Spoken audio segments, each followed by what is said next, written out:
जय श्री गुरुदेव, गुरु के चरणों में प्रणाम।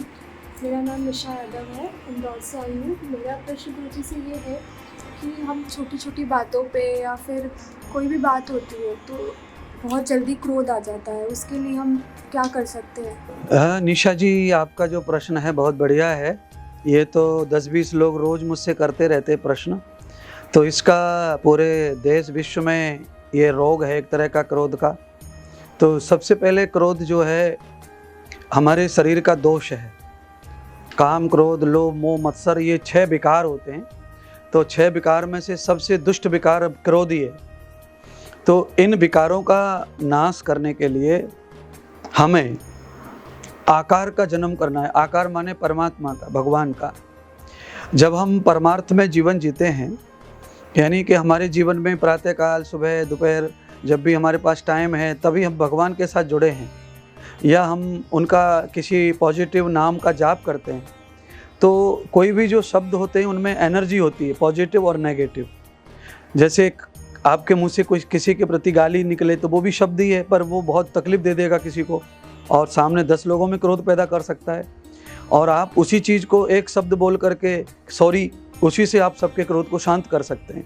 तो ऐसे ही अनेक शब्द होते हैं जो हमें क्रोधित करते हैं और वो बाहर से वो क्रोध आता है, अंदर से वो प्रफुल्लित प्रकट होता है। फिर तो जब भी बाहर ऐसा कोई शब्द बोला जा सकता है या कोई बात कही गई होगी ऐसी जिससे अचानक जो हम हाइपर हो जाते हैं, तो वो जो शब्द है वो नेगेटिव हमारे अंदर थॉट्स के रूप में घुसता है और हमारे अंदर पहले से भी नेगेटिविटी होती है। तो उसके आने से अचानक विस्फोट सा हो जाता है और एक भयंकर क्रोध पैदा होता है जिसके लिए हम हज़ारों शब्द बोल बैठते हैं, 100-200 शब्द बोल बैठते हैं और क्रोधी हो जाते हैं। तो जो विकार है उस विकार को समाप्त करने का एक ही मार्ग है और वो है विवेक जागृत करना। विवेकहीन व्यक्ति ही क्रोध करता है और जब विवेक पैदा होता है तो हम क्रोध करते नहीं हैं, क्रोध को साध लेते हैं, रोक लेते हैं विवेक से। और वो विवेक पैदा होता है हमेशा किसी अच्छे थॉट से, अच्छे विचार से। उस विचार का नाम सत्संग भी हो सकता है, कथा भी हो सकती है, या किसी धार्मिक महात्मा या कोई आध्यात्मिक गुरु के विचार लेना, उनको सुनना मोबाइल के माध्यम से, टीवी के माध्यम से या उनके पास बैठ करके। तो लगभग क्रोध पर बहुत सारा कंट्रोल होता है।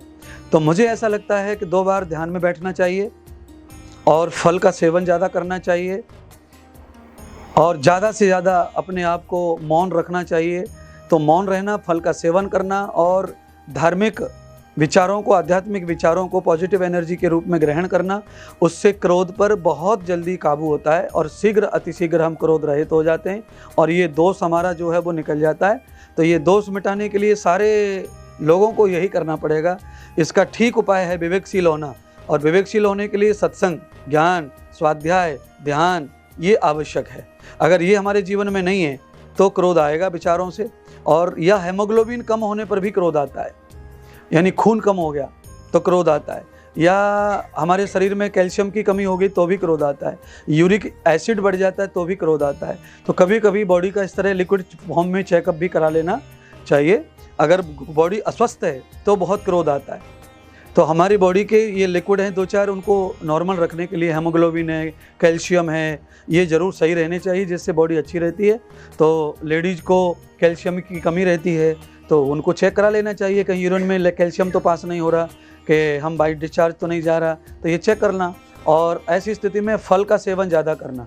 जितना आप फल खाएंगे उतना बहुत आहार और बुद्धि और मन पे फर्क पड़ता है।